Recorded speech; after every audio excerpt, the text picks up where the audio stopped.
Hello दोस्तों, ये कहानी है एक प्यारी सी गाय रानी और उसकी बेटी चांदनी की। रानी और उसकी बेटी चांदनी एक जंगल में हंसी खुशी रहा करते थे। वो पूरा दिन घास के हरे भरे मैदानों में घास खाती रहती थी। जब चाहती सो जाती, जब चाहती घास खाने लग जाती। पर फिर अचानक से वहाँ पर सूखा पड़ गया और खाने और पानी की बहुत किल्लत हो गई। फिर एक दिन रानी ने सब गायों को जमा किया और उनसे वो जगह छोड़ने के लिए कहा, पर सब ने इनकार कर दिया। पर रानी की बेटी चांदनी, उसने अपनी माँ से कहा कि अब उसे भूख और प्यास बर्दाश्त नहीं होती। तो रानी अपनी बेटी चांदनी को लेकर वहाँ से रवाना हो गई खाने और पानी की तलाश में। पर चांदनी की हालत ख़राब ही होती जा रही थी। फिर रानी ने अपनी बेटी चांदनी से कहा कि वो यहाँ बैठकर उसका इंतज़ार करे, वो उसके लिए खाना और पानी लेकर जल्द आ जाएगी। रानी खाने और पानी की तलाश में चलते चलते एक गांव तक जा पहुँची। यहाँ के बारे में रानी को बिल्कुल भी पता नहीं था, पर ढूंढते ढूंढते रानी को एक जगह पर घास दिखी जिसमें आग लगी हुई थी। उसके बावजूद भूख की शिद्दत इतनी थी कि रानी ने उसे खाने की कोशिश की, पर रानी बुरी तरह से जल गई। वहाँ के करीबी लोग बेबस रानी को सिर्फ देखते ही रहे।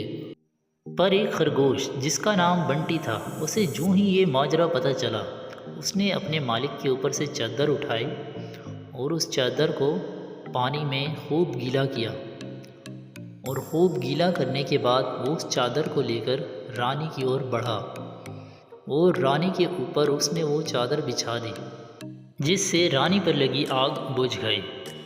फिर उस खरगोश ने रानी से कहा कि वो उसके लिए खाना लेकर आ रहा है, और फिर वो खरगोश रानी के लिए घास लेकर गया।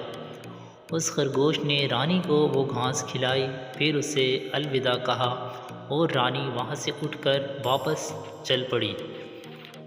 और चलते चलते रानी को एक पानी की जगह मिली। रानी ने वहाँ से पानी पिया। इतने में रानी को अपनी बेटी चांदनी का ख्याल आया कि वो उसे पीछे छोड़कर आई है, और रानी उसके लिए कुछ ढूंढने लगी जिसमें वो अपनी बेटी के लिए पानी और खाना ले जा सके। और फिर वो अपनी बेटी चांदनी के लिए पानी और घास लेकर आई।